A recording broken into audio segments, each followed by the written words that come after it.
también se hace con respeto y reverencia. Vamos a ir a Josué capítulo 4. Como ustedes ya vieron, como el anciano Leví nos leyó, nos habla acerca de unos monumentos de piedra que sacan, que ponen más bien las tribus de Israel como testimonio a lo que Dios había hecho. Y a mí se me venían varios ejemplos cuando estaba ahí sentado. Ustedes han visto que aquí en el Parque Central hay un busto, creo que es del General Santander, hay una estatua de una canoa con unas personas arriba de esa canoa, es decir, hay varias estatuas. Y estas estatuas o monumentos nos están dando testimonio de algo que pasó, es decir, nos hablan. Pero para que nos hablen, pues alguien tiene que conocer la historia.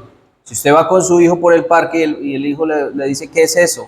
¿O qué es ese hombre que está allí? Usted le dirá, mira, esto está representando a algo que ocurrió, o está hablando del General Santander, quien peleó por la independencia de Colombia. Es decir, usted le explica a su hijo, porque la estatua por sí sola no va a hablar.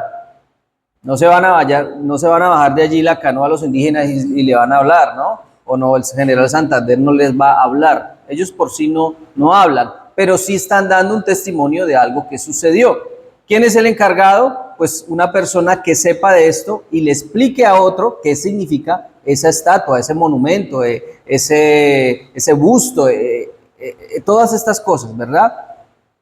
Algo así sucede o va a suceder aquí en la historia de Josué 4. Entonces tengamos en mente esa figura de la estatua, del monumento, que significa algo, que apunta hacia algo que sucedió, que explica algo que sucedió y por eso la hicieron allí. Siempre, generalmente, las hacen porque en el pasado ocurrió un hito histórico muy importante, ¿verdad?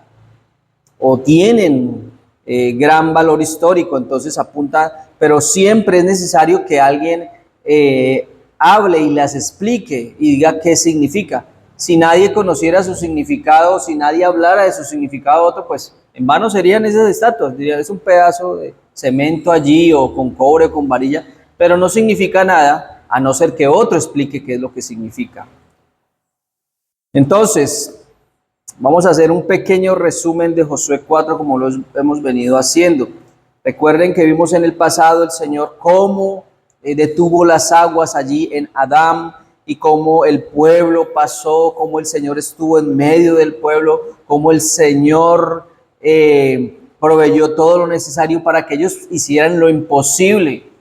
¿Cómo es posible que con un arca que pesaba no sé cuántos kilos, ellos pasaran por medio de un río impetuoso que era en época donde se inundaba? Es decir, era un río bastante profundo, bastante peligroso en aquella época, pero el Señor, ante todo lo imposible, hace que todo sea posible y permite que ellos crucen por la acción poderosa, por su mano poderosa ejercida allí. Entonces, después de que todo el pueblo terminó de cruzar, ¿cierto?, el río Jordán, Dios le da una orden a Josué. ¿Cuál es esa orden que se le da a Josué? Josué, en este caso, era un enviado del Señor que estaba reemplazando a otro enviado que era Moisés. ¿Qué le dijo Dios a Josué? Le dijo, selecciona 12 hombres, ¿verdad?, en representación de las 12 tribus de Israel, ¿cierto? Uno de cada tribu.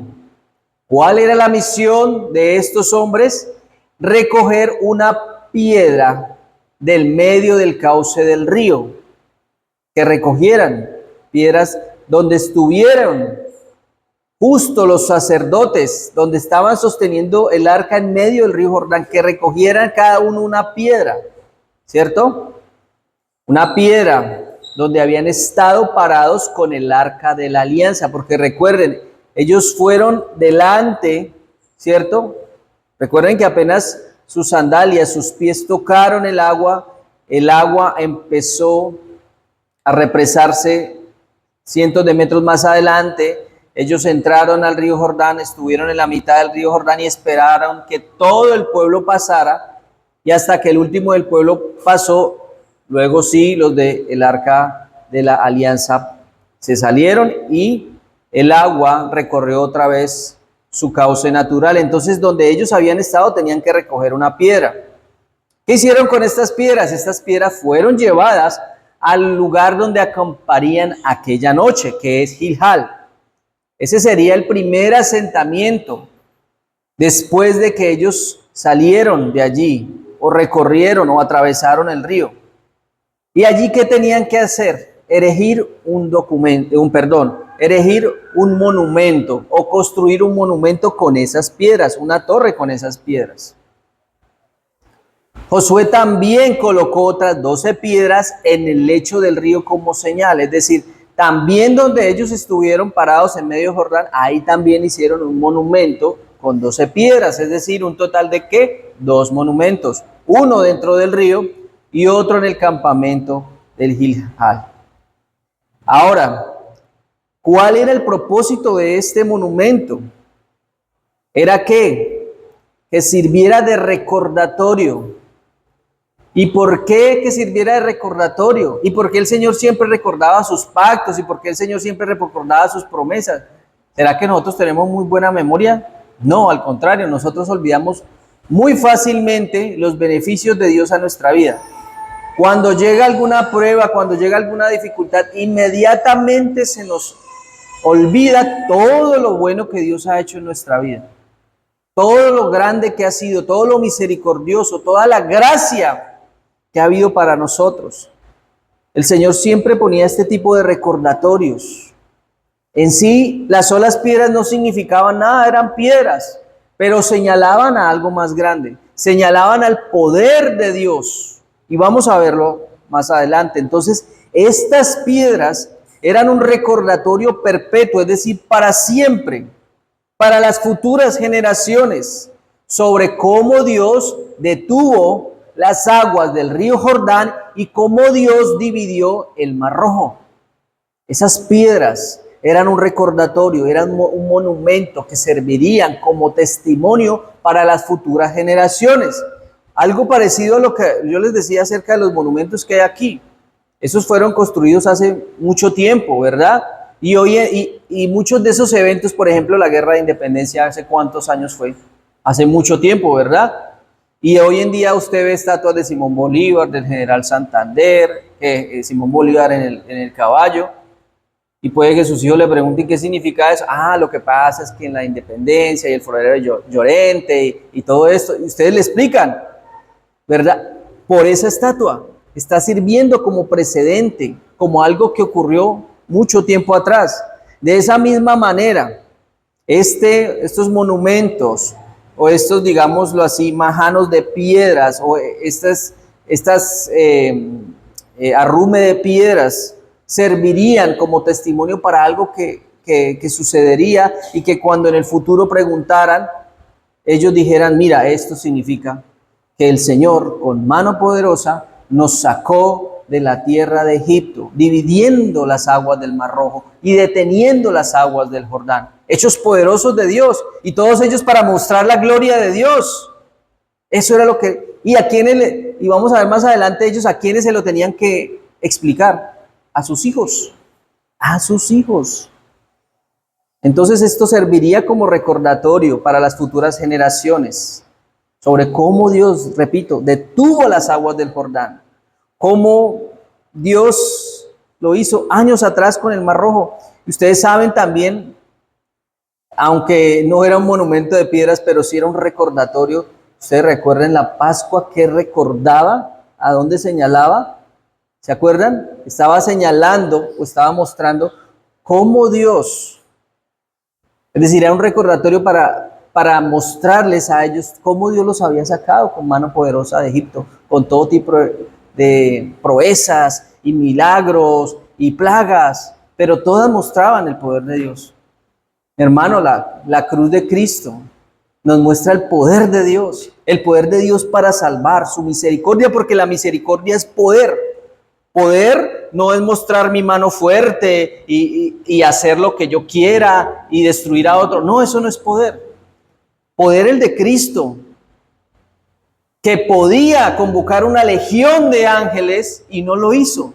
Eso es poder. Tuvo misericordia. Entonces, la cruz nos muestra el poder de Dios también, nos señala el poder de Dios, su grandeza. Entonces, este monumento de estas 12 piedras no era un acto al azar. Mire, ahorita estábamos cantando el último himno, creo que fue que el justo por la fe vivirá. Es una sola frase, el justo por la fe vivirá. La entendemos más o menos, pero yo me ponía a ver cuánta profundidad hay en una sola frase. ¿Cuánta? Que se han escrito libros solo de la fe o de la justicia o de la justificación, se han escrito libros. Miren el poder de Dios, que tan solo una frase encierra tanta profundidad. Eso no lo hace ningún otro libro. Ningún otro libro tiene esa sabiduría. Dios en una sola frase puede encerrar mucha sabiduría. La Biblia encierra mucha sabiduría. Ayer nos gozábamos con estos niños, cantando, riendo a pesar del calor, y cómo ellos aprendían acerca de la Biblia y el conocimiento que ella encierra y la sabiduría que tiene la Biblia. Es increíble. Entonces no era un acto al azar. Dios no hace nada al azar, mi hermano. Nada lo hace al azar. Todo tiene un porqué. Esas piedras representaban esa unidad, la unidad de las 12 tribus que debían tener, porque todas fueron puestas juntas. Estaban representando las tribus de Israel. Era una forma de decir a todo el pueblo, sin excepción, que ellos fueron testigos del poder de Dios. Las tribus de Israel fueron testigos del poder de Dios. Nosotros somos testigos del poder de Dios mediante el evangelio que se nos ha predicado. Entonces, más adelante vamos a ver en el versículo 6, donde se menciona, en Josué capítulo 4, verso 6, se menciona que el monumento era para cuando los hijos preguntaran, ¿qué significan estas piedras, papá? ¿Qué significan estas piedras, mamá? Dios quería que la historia de su fidelidad, que la historia de su poder se transmitiera de padres a hijos. ¿Y acaso hoy no es eso lo que busca Dios? Que se transmita la historia del evangelio, de su poder, de la fidelidad, de su misericordia a los hijos.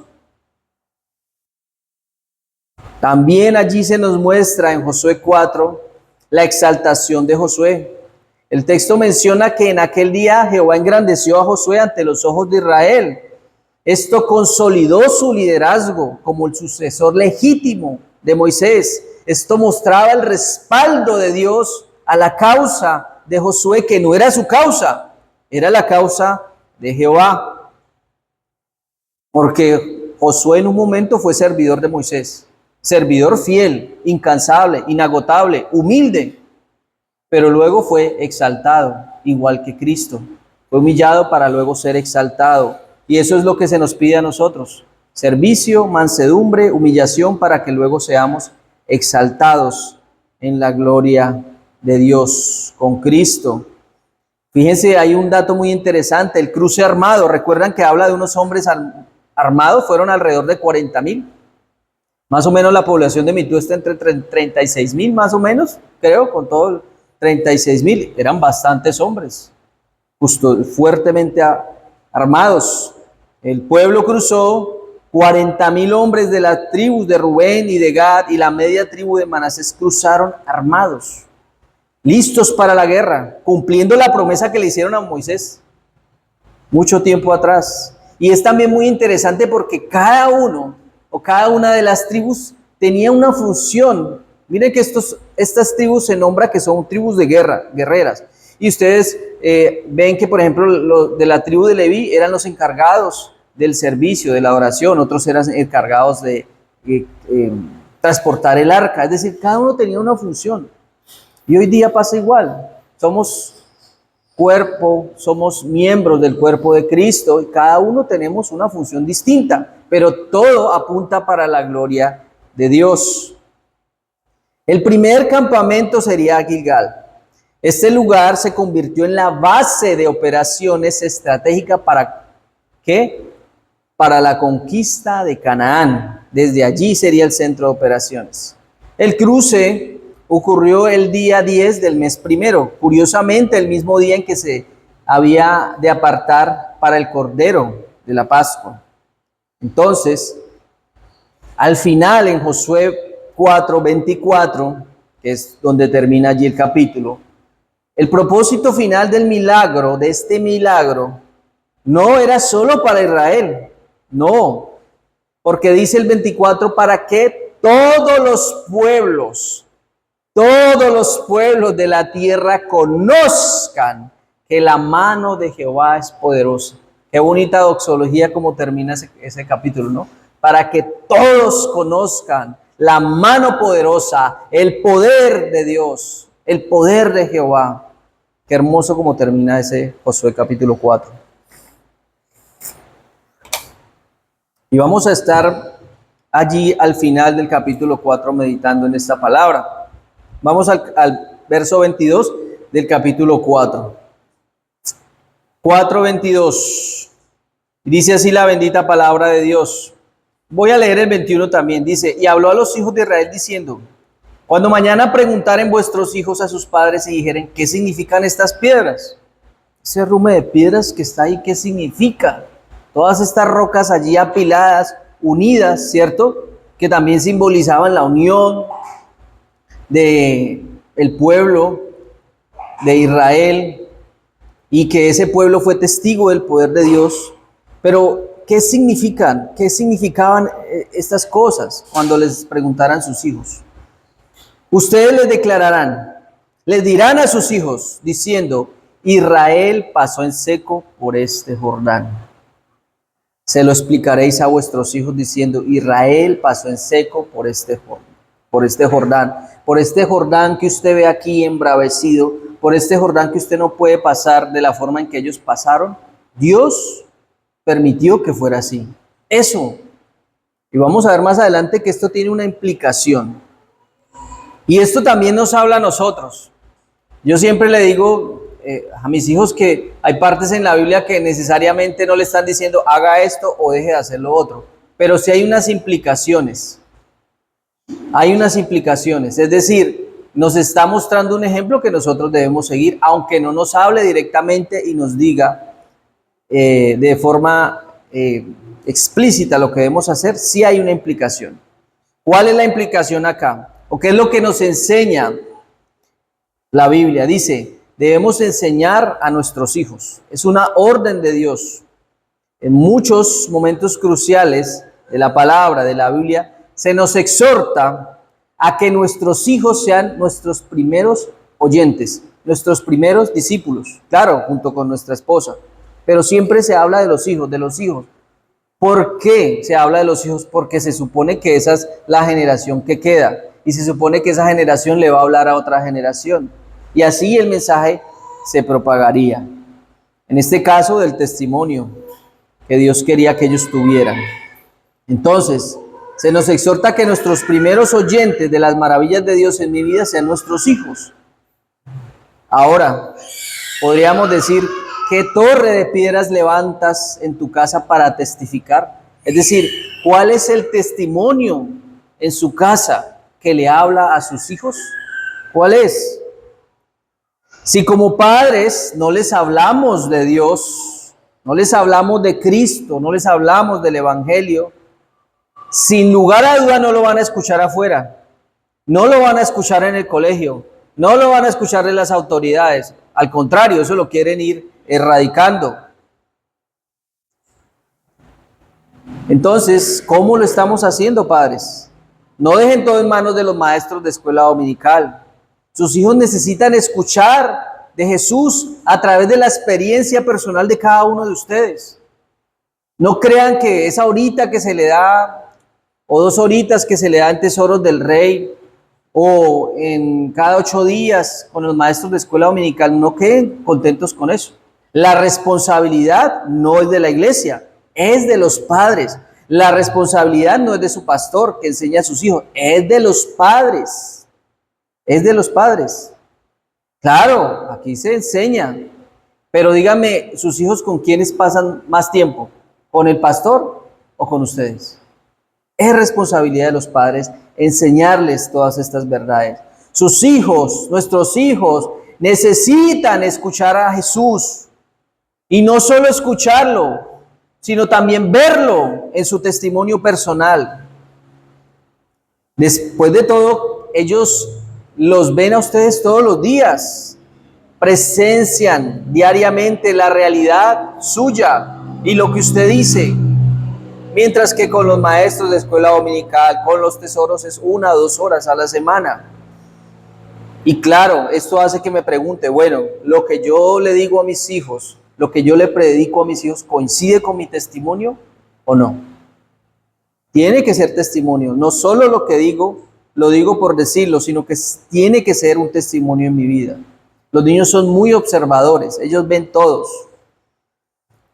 Por ejemplo, vamos a Génesis 18:19.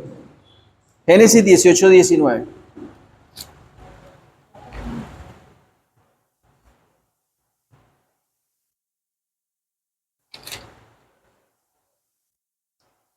Dice Génesis 18:19, dice,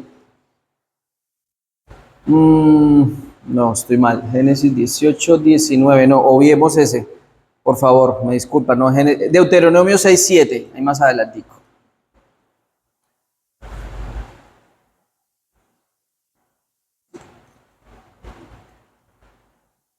Y ese lo hemos escuchado muchas veces, hemos hablado y hemos repasado muchas veces sobre ese versículo. 6:7 dice, y la repetirás a tus hijos, y hablarás de ellas estando en tu casa, andando por el camino, al acostarte y cuando te levantes, es decir, enseñarles a los hijos en todo tiempo, en todo momento, no solo a través de predicaciones, no solo a través del discipulado que usted les da diariamente, sino a través de preguntas y respuestas, de actos de la naturaleza, de cosas que suceden a nuestro alrededor. Debemos enseñarlo, debemos repetir las palabras de Dios a los hijos en casa, por el camino, al acostarse. Proverbios 22:6 también dice, o habla de la promesa que es instruir al niño. Dice, instruye al niño en su camino y aun cuando fuere viejo, jamás se apartará de él. ¿Y por qué vemos hoy jóvenes tan apartados, viejos tan apartados? Porque no fueron instruidos. Y Efesios 6:4 nos habla de la exhortación a los padres a no provocar a ira a sus hijos, sino más bien criarlos en disciplina y amonestación al Señor. Y háblese disciplina también como hablando de la disciplina del estudio de la palabra de Dios. Disciplina no es solo cohete y garrote, no. Disciplina es un acto repetitivo que se hace para que tomemos y formemos costumbres en nuestras vidas. Y lo leímos en 2 de Timoteo 3, ¿se acuerdan? Lo que nos leyó el hermano Pachito, dice, Pablo está citando a Timoteo y le está diciendo que se esfuerce, y le dice, y pone como referencia a Timoteo, dice que desde la niñez conocía las Sagradas Escrituras. Y recuerden que su abuela y que su mamá le enseñaron las Sagradas Escrituras. Entonces, es una instrucción clara de la palabra de que le enseñemos a nuestros hijos para que no se aparten cuando fueren viejos, para que sepan quién es Dios. Vamos a Josué capítulo 4:23, volvamos allí por favor. Josué 4:23 dice así, porque Jehová vuestro Dios secó las aguas del Jordán delante de vosotros, ¿cierto? Hasta que habíais pasado, lo mismo que había hecho Jehová vuestro Dios en el Mar Rojo, el cual secó delante de nosotros hasta que pasamos. Es decir, eso es lo que las personas, los hombres, tenían que enseñarle a los hijos cuando preguntaran acerca de este monumento, de estas 12 piedras. Esto era lo que le tenían que enseñar. La clave para una crianza que sea eficaz y efectiva es que nosotros le demos ejemplo a nuestros hijos, pero también le demos la instrucción. Y la instrucción está citada en la Biblia. Y el ejemplo lo tenemos que dar nosotros. Si nuestros hijos han sido criados en un ambiente de respeto, donde se les anima o se les exhorta a que digan lo que piensan, a que hagan preguntas, ellos muy seguramente preguntarán cosas relacionadas con la palabra porque se les está enseñando la palabra. Pero tampoco podemos decirle a nuestros hijos, ay, no pregunte más, es que usted pregunta mucho, ay, pero usted ¿por qué pregunta tanto? No, hay que resolver esas dudas. Hay que resolver esas dudas. Esas preguntas son una oportunidad para enseñarle a nuestros hijos, porque a veces no preguntan necesariamente sobre la Biblia, ¿verdad? Pero si un niño me pregunta, ay, ¿por qué? Hablando con mis hijos acerca de las estrellas, él tiene que hacer un trabajo de observar las constelaciones, ¿sí? Y nosotros aprendimos también, ¿no? Que la Osa Mayor, que el Cinturón de Orión, que yo no sabía que existían tantas constelaciones, que la del perro, que la del pato, que no sabía. Entonces, esa era la tarea y surgen preguntas, surgen dudas, y uno a través de ese ejemplo, usted le da respuestas, pero también basadas en la Biblia. Mira, hijo, es que esto es tan grande, tan hermoso, la creación de Dios, y se nos vino a la mente un salmo, y se nos vino a la mente un himno. Es decir, todas estas cosas, cada vez que sus hijos pregunten cosas que aunque no estén explícitamente en la Biblia, ustedes pueden darles un ejemplo y llevarlos a la palabra de Dios, porque es que la creación debe llevarlo a la palabra de Dios. Debe llevarlo a la palabra de Dios, todo debe llevarlo a la palabra de Dios. Entonces, en medio de estos ambientes de enseñanza, debemos enseñarle, valga la redundancia, a nuestros hijos. Pero a veces le decimos a nuestros hijos, no, es que esas preguntas que usted hace son muy tontas, o me están distrayendo, o no tenemos paciencia. Pero estamos perdiendo la oportunidad de cultivar una relación con Dios. ¿Y qué le contamos a nuestros descendientes, a nuestros hijos? ¿Qué les predicamos? Les decimos que Cristo es el camino, que no hay otra alternativa, que no hay otra senda, que es el único que provee y abre el camino. ¿No tiene de qué hablar con su hijo? Yo creo que sí. Lo que pasa es que no nos gusta hablar mucho. Fíjense que en Éxodo 14:16 nos muestra el momento en que Dios abre el Mar Rojo, proveyendo un camino seco a través de las aguas. En Isaías 43:19 está la promesa de Dios de hacer algo nuevo, incluyendo un camino en el desierto y ríos en la soledad. En Mateo 7:14 está la enseñanza de Jesús sobre que Él es el camino angosto, que lleva la vida. Y el San Juan 14:16, ustedes lo recuerdan. La declaración definitiva donde Jesús se identifica como el camino, la verdad y la vida. Ellos tienen que conocer que Él es el único camino, pero esto se hace mediante la enseñanza de la Escritura que yo como padre debo darles a ellos. A fin de cuentas, cuando usted está discipulando a sus hijos, es como si usted también estuviera discipulando a otros, porque se espera que ellos discipulen a otros también. Pues sus hijos van a enseñar a otros más y dirán los hechos poderosos de Dios. Ahora bien, ¿habla usted con sus hijos de todas las bendiciones recibidas de parte de Dios? Oraciones contestadas, milagros en su vida, sobre todo la bendición más grande que es Cristo en la cruz. Eso también hay que decírselos a ellos. Las oraciones que Dios contesta para que ellos vean el poder de Dios en su vida y para que ellos aprendan a amar a Dios. Bueno, ¿y para qué se les decía todo esto? ¿Para qué era el testimonio? ¿Para qué los hombres de aquella época, de la época de Josué, le tenían que hablar a sus hijos? ¿Para qué? Miren a Josué 4:24. ¿Para qué? Para que todos los pueblos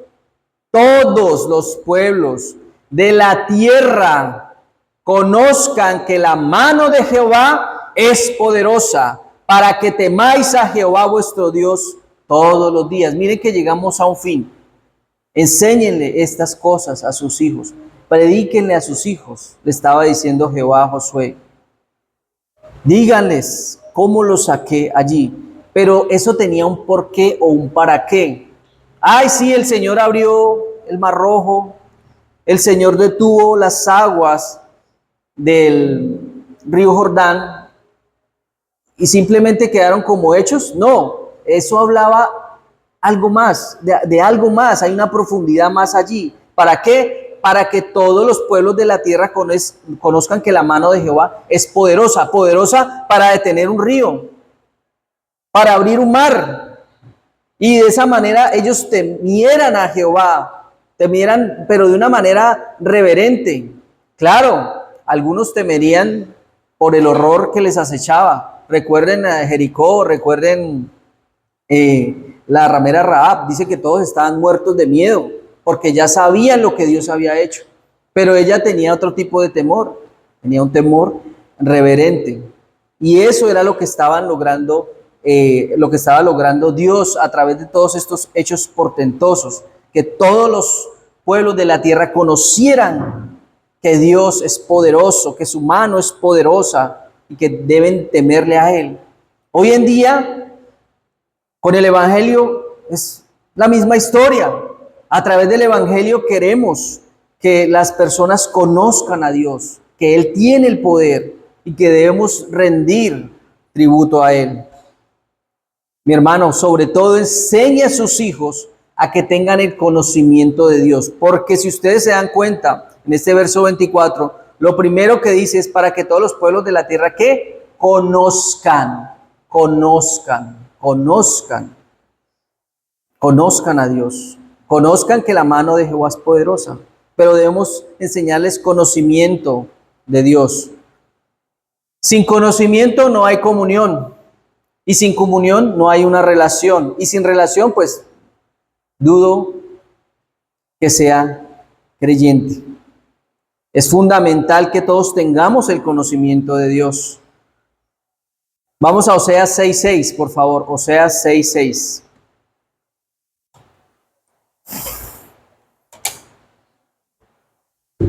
Allí en Oseas 6:6, Dios está declarando que prefiere el conocimiento de Dios más que los holocaustos. Jeremías 9:24 nos dice que la enseñanza de que el hombre no debe alabarse en su sabiduría, sino en entender y conocer al Señor. Juan 17:3 dice, Jesús está definiendo la vida eterna como el conocer al único Dios verdadero y a Jesucristo. Esta es la vida eterna, que te conozcan a ti. ¿Verdad? Que te conozcan a ti. Esa es la vida eterna, el conocimiento de Dios, la enseñanza. Esa es la vida eterna. Filipenses 3:8. Pablo está expresando que todo lo considera como pérdida frente a la excelencia del conocimiento de Dios. Recuerdan que él dice que todo lo tiene como por basura, ¿cierto? ¿Por qué? Por la excelencia del conocimiento de Dios. Es esa excelencia del conocimiento de Dios que debemos enseñar y que nosotros debemos tener. Porque si nosotros no la tenemos, no se la vamos a poder comunicar a nuestros hijos. Segunda de Pedro 3:18. Hay una exhortación a crecer en la gracia y en el conocimiento de nuestro Señor y Salvador. Hay y debe haber un conocimiento de nuestros hijos. No nos podemos dar el lujo de que nuestros hijos sean ignorantes en cuanto al conocimiento de Dios. No.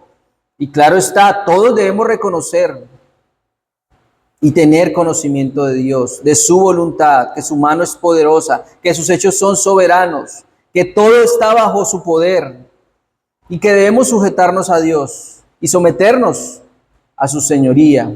Y hablando de su mano poderosa, mire lo que se nos dice en 1 de Pedro 5:6.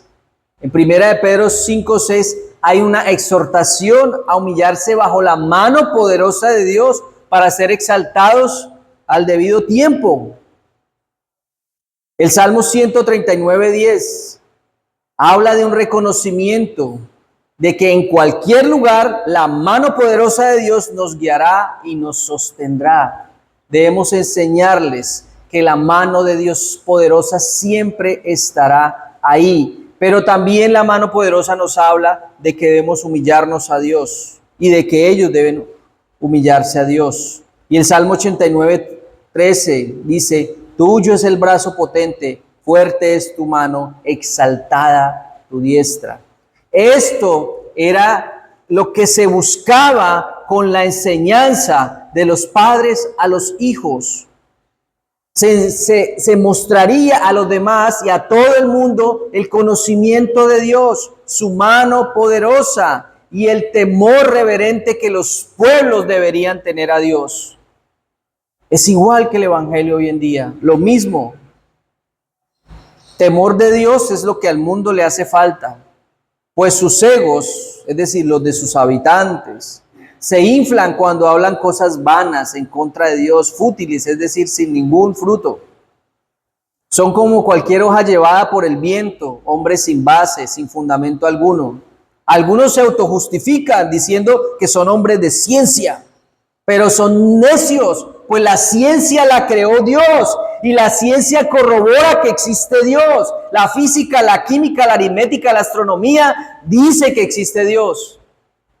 Pero estos, sin temor de Dios, corrompen su enseñanza. Son corruptos, gritan con voces que resuenan que Dios no es el creador, pero Dios es el creador. Muchos de estos, sin temor de Dios, dicen ser sabios, pero de sabios solo les queda el título que ha sido autodenominado, pues sus obras solo dan a entender que su corazón es lleno de tinieblas y sus pensamientos son vacíos, corrompidos y desviados. Pero temor de Jehová es lo que le falta a esta generación, y temor de Jehová es lo que debemos enseñarle a nuestros hijos. ¿Qué le enseña usted a sus hijos? ¿Qué les muestra usted a sus hijos? Y enseñarles temor de Jehová no es un miedo paralizante. No se trata de un terror, de un horror, no. Más bien que sea una adoración profunda que nos mantiene en su camino y que no nos deja desviarnos. En Josué 24:14 dice: ahora pues, temed a Jehová, servidle con integridad y en verdad, y quitad entre vosotros los dioses a los cuales sirvieron vuestros padres al otro lado del río y en Egipto, y servid a Jehová. El Salmo 111:10 dice: el principio de la sabiduría es el temor de Jehová. Si usted quiere enseñarle verdadera sabiduría a sus hijos, enséñeles el temor de Jehová, para que el mundo conozca el temor de Jehová. El Proverbios 8:13 dice: el temor de Jehová es aborrecer el mal. La soberbia, la arrogancia, ese es el mal camino. Proverbios 14:26 dice: el temor de Jehová es la fuerte confianza y esperanza para los hijos. ¿Qué esperanza tienen nuestros hijos si no tienen la palabra? ¿Qué esperanza tienen nuestros hijos si no hay quien les predique, teniendo a sus padres que les predique? Y si es así, ¿qué le espera a los demás? ¿Qué le espera a los vecinos? No hay esperanza, no hay esperanza. Y Eclesiastés, cerrando, dice: el fin de todo el discurso es este: teme a Dios y guarda sus mandamientos. A través de este testimonio, Dios buscaba que la tierra no olvidara quién era Él, su poder, su mano poderosa, el temor y respeto que deberían tenerle. Y Él quería que fueran fieles y que guardaran este pacto y que generación tras generación lo contaran los hijos a los hijos. Claro, vamos a ver más adelante que en en Jueces eso se perdió. Ya los padres no enseñaban a los hijos y había corrupción total. Es parecido a lo que está pasando hoy en día. Ya no hay temor de Dios, ya las personas desconocen la mano poderosa de Dios, no tienen su conocimiento y por eso cada cual hace lo que bien le place. ¿Y para qué predicamos? ¿Y para qué contamos el Evangelio? Esto no es otra cosa que un poderoso hecho que sucedió, pues en la muerte y crucifixión y su resurrección, la resurrección de Cristo, conocemos a Dios, porque vimos su mano poderosa, divina, y debemos temor reverente a Dios por la misericordia y por la gracia para con nosotros, sus hijos. Otros también propagarán este mensaje, y otros así también serán instruidos, y así se expandirá el Evangelio. Solo así será esparcida esta semilla. En este tiempo, a través del discipulado de nuestros hijos. Ellos son los primeros agentes que recibirán nuestra palabra, para que también así ellos esparzan esta palabra y las personas conozcan y tengan temor de Dios, pues ya deben tener el conocimiento. Pero si no es así, las personas no van a tener temor de Dios, pues no tienen su conocimiento, no saben del poder, no saben lo que les espera. Entonces, esto es una exhortación a que cada día más, sin descanso, le enseñemos a nuestros hijos, le enseñemos a ellos el temor de Dios, el conocimiento de Dios. No desfallezcamos, mis hermanos, no desfallezcamos. Para concluir, el milagro del Jordán no terminó cuando cruzaron ellos, ¿verdad? El objetivo era que tuvieran una relación eterna de respeto y amor con Dios. De la misma manera, el Evangelio, escúchenme bien, no es tan solo para que usted sea salvo. Porque si lo vemos desde esa óptica, cuando hay un incendio, yo tomo un extintor, apago el incendio, me salvé, pero vuelvo y pongo el extintor de donde lo había tomado. El objetivo del Evangelio no es tan solo que usted sea salvo, no, es que usted tenga una relación con Dios y así sea salvado. Que usted establezca una relación, un vínculo con Él. Y claro, para eso Dios pone la fe en usted, para que usted así pueda tener